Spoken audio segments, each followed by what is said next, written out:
Welcome to Bold Voices, Good Yarns. I'm your host, Ian Henzel. Behind every book lies an author's life story. So join me on an interactive journey as we step between the pages to explore how an author's life and their experiences have shaped the stories that we cherish and love.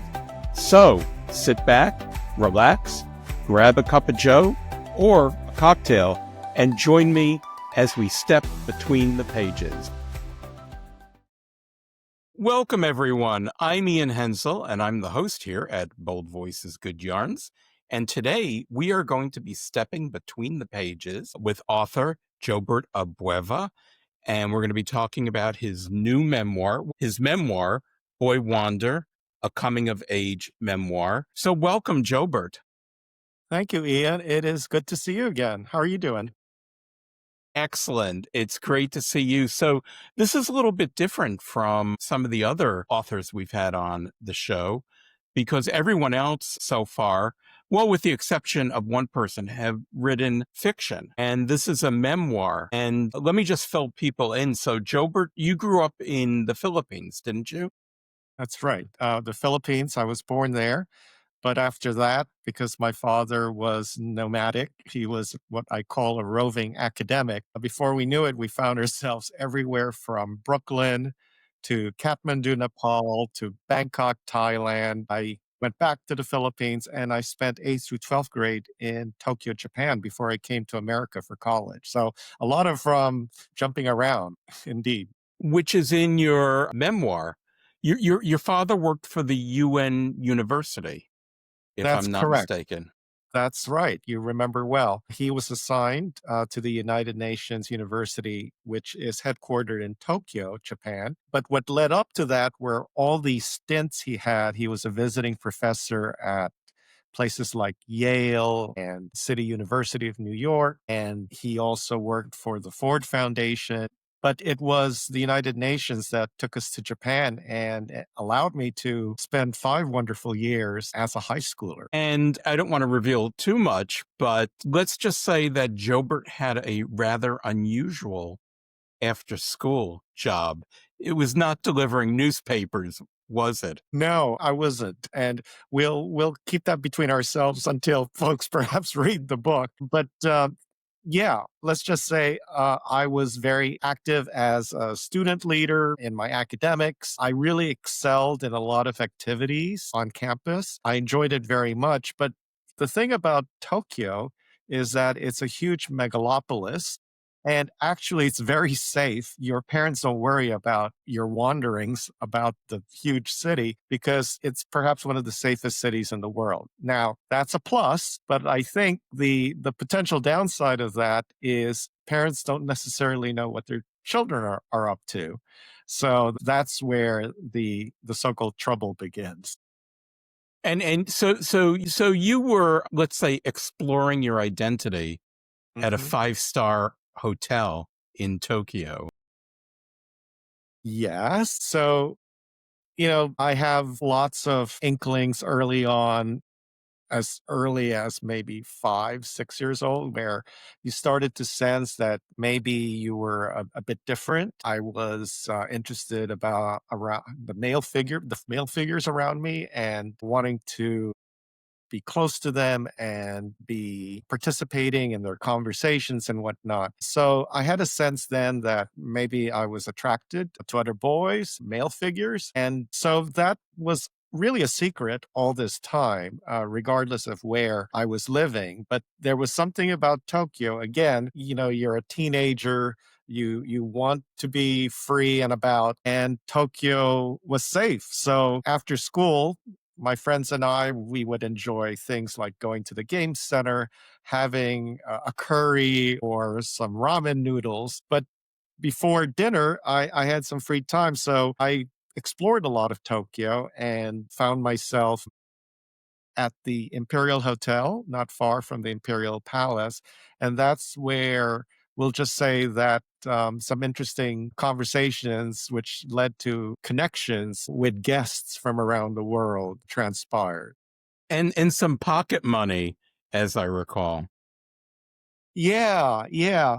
That did transpire. It wasn't necessarily something I was looking for, but it kind of became part of the adventure, right? When folks were actually propositioning me and suggesting that there may be a monetary reward attached to our connection. That's kind of where it all started. Which is, so I worked and I was living in the US, but I worked quite a bit in Asia in my former life. And there's sometimes, an expectation or the way Westerners act towards Asians that's a little bit different. Hmm. It was very interesting to me. And, I think folks will let the cover with the hang tag on the door handle of a hotel room door kind of clue you in to what was going on. So you grew up, so now the school, before we go into your growing up years, the school was a Catholic boys' school, wasn't it? That's correct. Yeah, it was St. Mary's International School. It was run by the Brothers of Christian Instruction, who all happened to be from Quebec, from Montreal. So my parents, we were raised Catholic, and my parents wanted to always somehow find a school setting that continued to raise me as a good Catholic boy. We did not have that when I was in Kathmandu. I actually went to British primary school there. But when I arrived in Tokyo, they said, we'll put you in here. One, I continued to study catechism, and it was a phenomenally international setting. So I had friends and classmates from all over the world. And we were all teenager boys, right? And you know how it is amongst teenager boys, eighth grade and up. A lot of fun, but also troublemakers, right? Well, let's say that I guess that the St. Mary's, was your high school. And then after school, you went to finishing school at the Imperial Hotel. You can put it that way. Yes, yes. So I know we're talking about something that seems out of the ordinary and perhaps a little scandalous. Here I am, a teenager in this adult setting. But many many years now since then, I can say in retrospect, oddly, how much I appreciated the experience. I was exposed to a lot of interesting folks from all walks of life, interesting careers. I got to engage with them. At the time, maybe I really connected more well with folks who were more mature than myself. We actually had deep conversations about a lot of topics. And I think that's probably part of the appeal people had of me. And to your point earlier, they see this young Asian kid hanging out in the shopping arcade at the hotel. They strike up conversation. They approach you as if you probably don't speak much English. So I would get these pigeon English, hi, how are you, sort of thing. And then I respond the way I respond. And then they're startled. Oh, okay, you can speak English. So that kind of like started the ball rolling. And then they just went ahead and eventually got to some suggestion or proposition as to what they were interested in pursuing with me. Well, for me, your memoir is very relatable. It came out after high school. I had just graduated high school, so it was about a few weeks before my 18th birthday. And I was often attracted to older men, older being 25, 30, 40. And, I grew up in a very working class environment in Brooklyn, and it was really my finishing school. It was my enculturation. I learned a lot about culture. I learned a lot about the world. So, like you, I look back on it very fondly, and I think it contributed to my appreciation of things. I was exposed to things that I'd never been exposed to before. And, and also for me, it gave me a vision of when I finished college and when I went my career going forward, that I could be, these were all successful men who had careers, and it really, they provided the role models that I could be like that. I could, you know, be gay and I can have a career. And so, I consider myself very fortunate, so I can relate. Yeah. It's a very different era, right, Ian? Then we did not have many resources or outlets to express ourselves sexually and who we were, our identities. A very different era compared to today, where it's a lot more in the open. And maybe folks today don't necessarily have to go after the types of situations we found ourselves in. And today, they would also be considered extremely illegal and dangerous, Mm. perhaps, because I was underage for most of that time. But again, to your point, it was a bit of a finishing school. I learned a lot. I think I gained a lot of confidence and social skills and a bit of entrepreneurship. So these are all skills you want kids to learn. But maybe this is not necessarily the suggested way of doing so. We'll put You it. know, it's how we also interpret these experiences, and I've always interpreted it as being very positive. And you know, I was 18, so I was legal age, but I looked about 14, which was, I've never quite looked my age. So, you know, now I'm going to be 70, and people are And you always don't look shocked. your age. I don't, I've got a picture in the attic that's getting older. So, how did your upbringing, you know, it was a very international upbringing. How did it shape your worldview? Right. So I think the fact that my father, I'll never forget, my father always said there are two things that he would never skimp on, meaning he was willing to spend money on. One was food, but the other thing was education, right? And he saw any opportunity for him to travel abroad and bring his family, he considered that education. He being a man of the world, he wanted to instill in us this notion of being a global citizen early on, even in the 70s and 80s. So I thank my father for doing that, for enabling us to experience all these cultures, because eventually, as an adult, I ended up with a global marketing career. And my marketing career has taken me all over the world. I've lived in the UK. I worked all over Central and Eastern Europe. I had an expat assignment in China as well, and then in Bangkok, Thailand. And to this day, even though I've shifted from industry to industry, I was in beauty care, the energy sector, I'm now in education, assessments, all of these roles have international components to them. And I do believe part of why I've ended up in these roles is because my view of the world was shaped by my father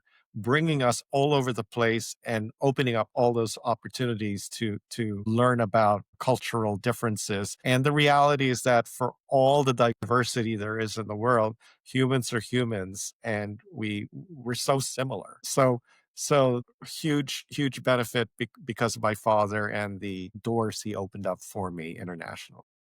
And it was a very academic sort of environment that you grew up in. What was the trigger for you to, or the catalyst for you to write a memoir about your experience? Sure, sure. So I really started this memoir really relatively later in life. So I'm over 60. I started it 20 years ago. So I was about 40. And I really never thought about writing. I was wanting to remember certain episodes from my childhood and upbringing that I thought were really unique. And if I don't write these down, I'm going to forget them. I started writing and then I got into it. And what really happened was I would write about one episode and another episode and another episode. And then it just kind of, at some point, it became organic that, you know what? There's a storyline here, and there are themes here that are consistent across the board. And maybe I can start weaving these into a broader story. So that's how it started. It was piecemeal, if you will, episodic. And then the narrative arc started to just form in front of me. And I was in writing groups now and at this point and took some memoir writing classes. And then those principles all started to click, right? Because I'm kind of on the path here. And so, with some support in understanding the craft, I was able to produce a full manuscript. And, well, a memoir, I've read quite a few memoirs and I've edited quite a few memoirs. And I think the important thing is that one is talking about one's life in a memoir, but you're also telling a story, and there needs to be a story arc, Yes. and characters, if I can use that, need to Yes. be developed. It's all based on fact, but the reader has to be taken on a journey.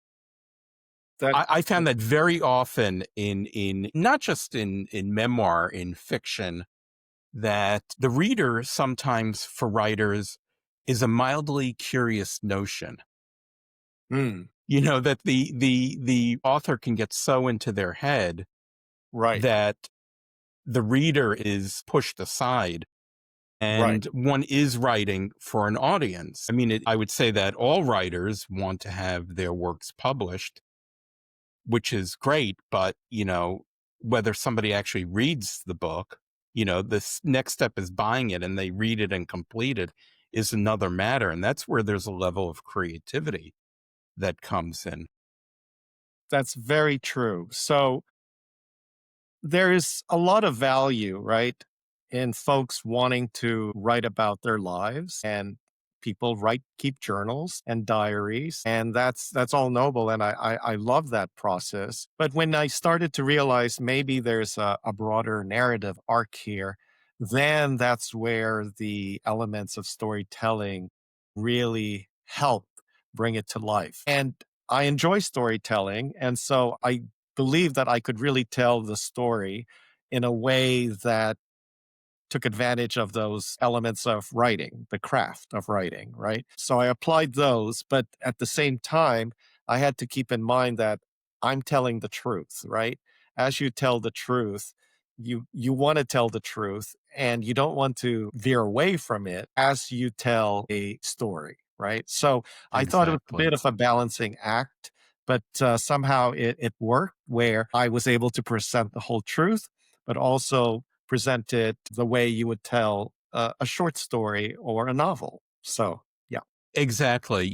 Our lives form the plot, but there's still, people often say, oh, I have a great idea for a story, and they have some idea for a plot. There's then this gap between the idea and what ends up on the page. Have you been tempted to write fiction? Good question. Yeah, so I actually have written a bit of short fiction. I've had some short fiction published. I enjoy that very much. So I would like to believe that someday I'm going to write a novel. Uh, I'm not quite there yet. I enjoy writing short fiction.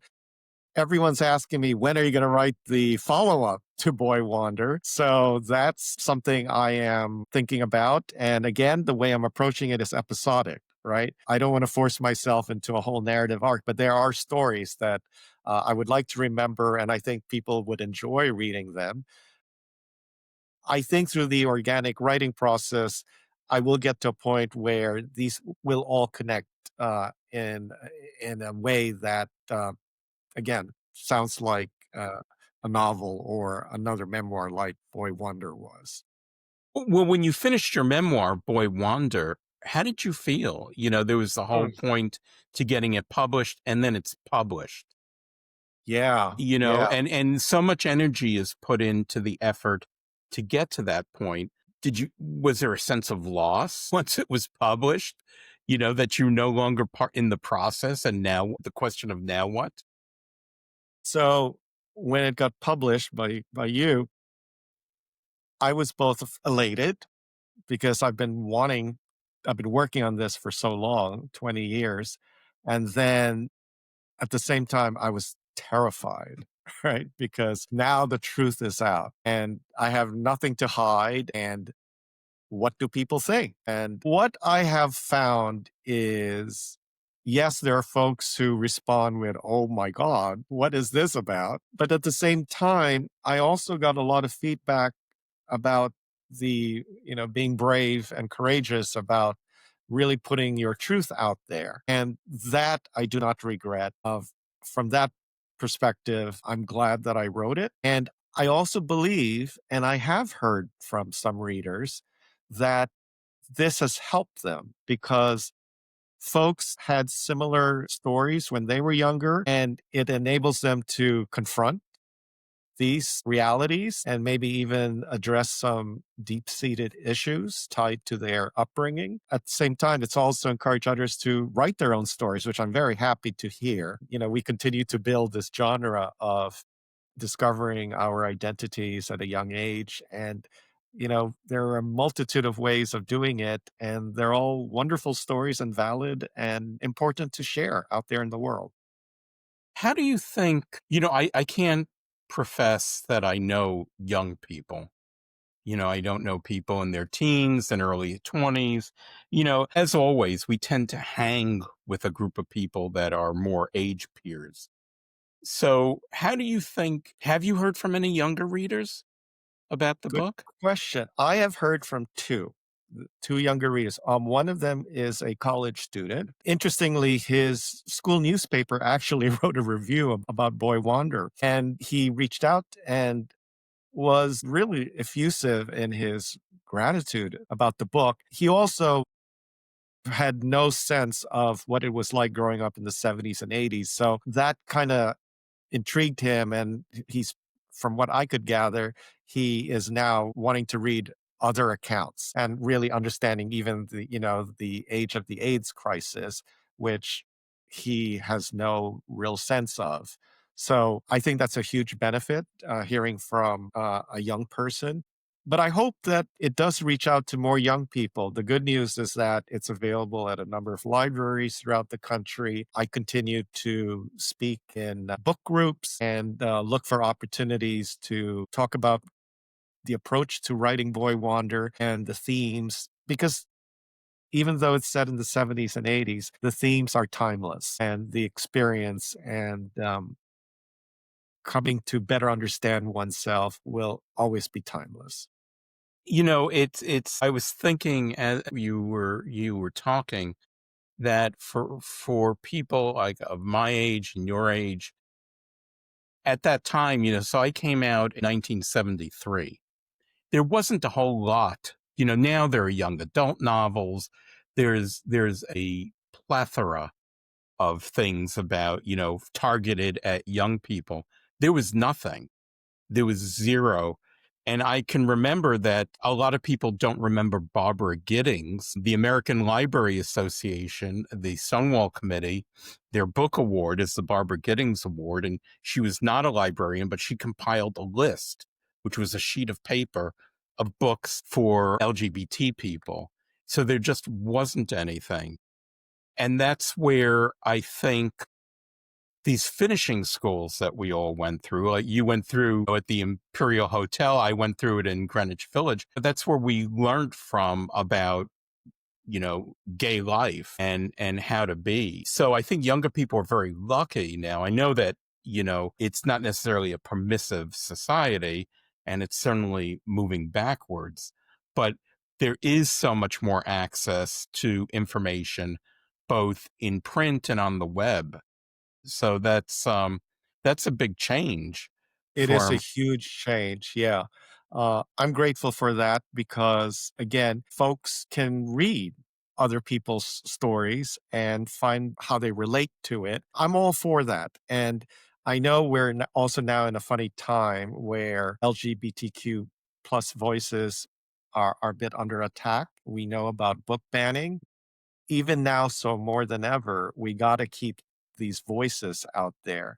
So any effort, any campaigns to have young people speak out, write, and get published, those are the sorts of initiatives we really need to support now more than ever. exactly. It's one aspect I feel bad for younger people, especially people, who were born in the past 20 years when, 20, 25 years when things were easier. Those of us who were born years ago, way before that, we grew up in oppression. So we grew up in prejudice, and we learned defense mechanisms, and it was part of everyday life. So what's going on in the country now is part of everyday life. And I know in my career, I had a corporate career, I didn't come out at work. So part of, my reaction is, of course, what's going on is terrible. But part of me also says, well, who thought this wouldn't happen again? Mm, yeah. So, the defense mechanisms and the preparation, as opposed to all of a sudden having the rug pulled out from under you. Mhm. So I think I think it's very different. Have any of your work colleagues read your book? The answer is yes. Once the word got out that Jobert had a book, there was a lot of chatter. But I am so surprised because even the CEO encouraged that there be a forum for me to talk about my book and my writing. And that has been a source of pride at the company, but also the fact that I've had many colleagues tell me how moved they were by the story, regardless of its salacious nature in some aspects. I'm grateful for, and I really appreciate that. I sometimes want to ask, well, how has it changed your view of me? But my sense is in the workplace, it hasn't. Maybe, if anything, it's been more of a positive. So even in this era, it's comforting to know that when you tell the truth, demonstrate your truth, it's a good thing all around. Were there any authors that influenced your writing, the memoir? Yeah, absolutely. So I will tell a very quick story. When I started writing Boy Wander, I went to a reading. It was a book signing at the bookstore called Three Lives and Company in Manhattan. And it was Edmund White. He was signing his book called The Married Man. So I wanted to get a copy. And when he signed it for me, I said to him, I really want to write and I want to write a memoir. And his words to me were, Jobert, go right. Just go right. And that I will never forget. That was kind of like a rallying cry, go right. So that was a big influence. And I loved his work, everything from, This Beautiful Room is Empty, A Boy's Life, all of that, all his Yes. works have been amazing. Felice Picano as well. Both of them just passed away not that long ago. They were part of the Violet Quill writing group that we all know about. So that group and their works were instrumental in my coming out as a gay man, but also in my growing as a writer. They paved the way For for sure. when it was very hard to get published, more difficult if you had LGBT material, it was harder to get published. There were very few publishing outlets. Are there any aspects of your life that might surprise your readers that influenced your writing? Hmm. I don't know if would surprise them. I do talk about in the book about how I was a newscaster, right, at a young age. So I actually was a bit of a child celebrity at one point in the Philippines. It was really odd. I was on television every week, and everywhere I started to go, people would ask for my signatures, my autograph, if you will. And I even went to what I call the Filipino Emmys, and we won it. So that was a bit of the limelight, wonderful. But also the other thing I wanted to talk about that period is all of a sudden, I had not realized until much later on that there were a bunch of babies being named Jobert in the Philippines because I was on television. And then you would see a Jobert's taxi or a Jobert's haberdashery. So it became a brand name, which I think is really funny. If there's anything that might surprise people, is that I was a child celebrity and I encouraged parents to name their children Jobert. And the name was originally a nickname. That's right. I actually was born as Jose, like my father, Jose Egbert.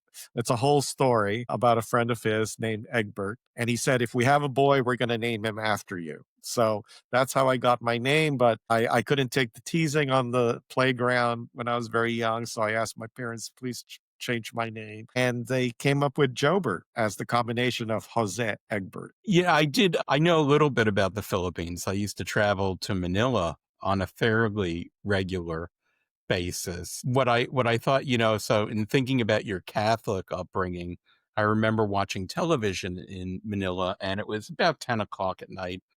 And you know how here, at least they used to do it on TV, it's 10 p.m. Do you know where your children are? What came on the TV is it's 10 p.m. Have you said your rosary?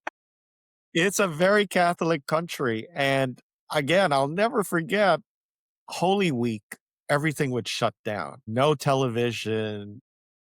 You were supposed to pray. They might show one movie on Good Friday, The Robe. So, yeah, very, very, very Catholic. So much so that where I live, we believed that, you know, Virgin Mary could appear not that far away, like in Fatima or Lourdes. But again, I'm glad for the tradition, the Catholic tradition. My parents were very religious. They lived very good lives as Catholics. They instilled good principles and manners in me. But of course, as an adult, I've had to just reconcile the reality that maybe not everything about the Catholic Church was going to work well with me and my beliefs and who I was and who I am. So that comes in later in life and perhaps to be covered in a future memoir. How has your family reacted to the book? My parents, unfortunately, had already passed away. And, people joke with me, did you wait until your parents passed away? No, I did not. It would have been interesting if they were around. My siblings, everyone's thankful for the story I told. And I do mention them. And in a way, it's part of their history. So it's nice that it's recorded. But I'm sure there's still a bit of the wow factor of did that really happen? What advice would you give to people who are, on the fence and thinking about writing about their lives? Well, just right. Just like Edmund White said to me, if anything, you owe it to yourself to record what you hold in you, right? I think it's healthy, but it's also a way to just have a record of what you've experienced. It doesn't have to be for everyone. You can keep it to yourself, one. But then if you have loved ones where you want them to know the real you and what has shaped you early on, that's another wonderful way of sharing the truth. And then if you even want to go further, think about how you would develop it into a bigger story, a narrative like we talked about, right? Where it could potentially be a memoir that you would like to put out into the world. Interesting point. I think, well, a couple of interesting points. I think that sometimes analysis, we spend a lot of time thinking, and it's actually a way to avoid doing something. I'm going to think about it. I'm going to keep thinking about it. Whereas, getting it down on paper and doing it and not caring what it's like, what it is, but getting it out there. And the second point you made is that writing about your life, writing a memoir doesn't necessarily have to be about publication. It could be something you just do for yourself. And perhaps, as with your writing, it then develops into something that is then more commercial and is published. So I think we all have stories to tell. And I think we all have, we tend to have this idea that only celebrities have interesting lives.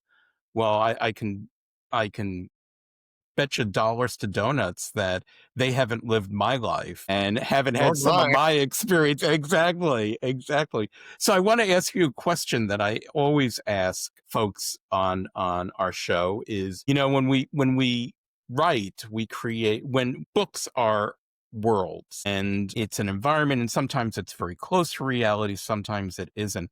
If you could choose a book to live in, what book would you live in, or what book would you go into and visit?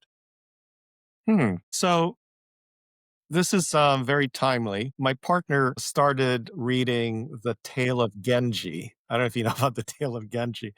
I This do is a not. book I read this book in college for Japanese literature class. It's 1,200 pages. It is set in 11th century, 10th, 11th century Japan in the Heian period.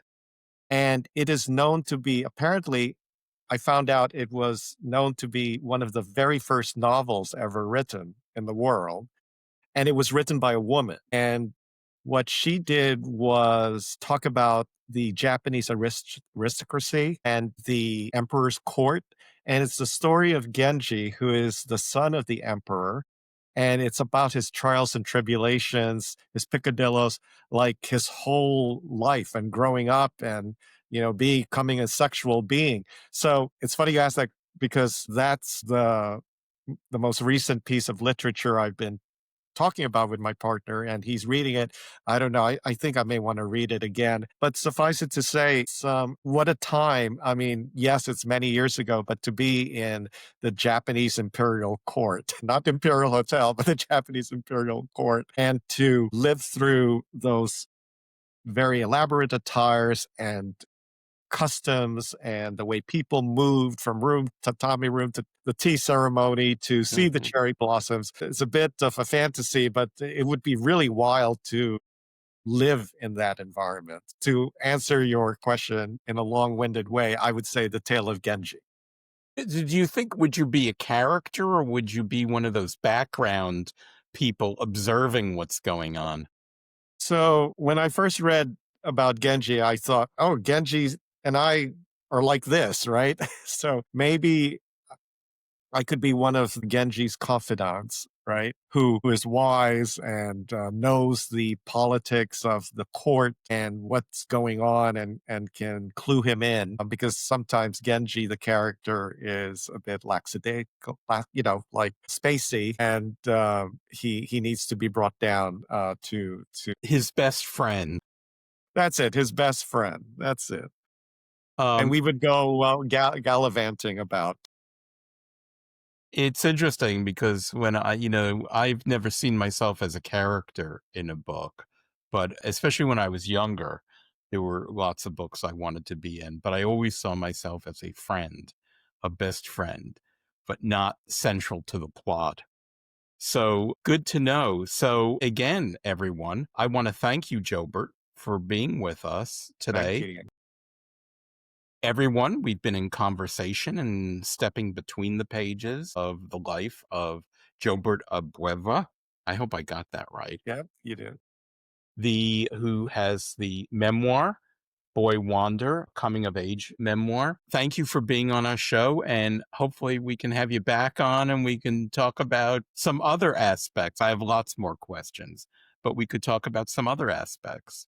Sure, happy to. Thank you, Ian. Take care. Thank you. And thank you, everyone. And don't forget to hit the subscribe button or the bell so that you could be notified of new interviews that we're doing. Subscribing and really helps us and helps people find the podcast. So once again, thank you for being here. And we will see you out online again real soon. Thanks, everyone. Bye. You've been listening to Bold Voices, Good Yarns, brought to you by Rattling Good Yarns Press. Subscribe to our channels on Spotify and YouTube, and follow us on social media. Search for Rattling Good Yarns Press. Also, visit our website at rattlinggoodyarns.com, where you can find great reads and interesting articles about the world of books. See you soon!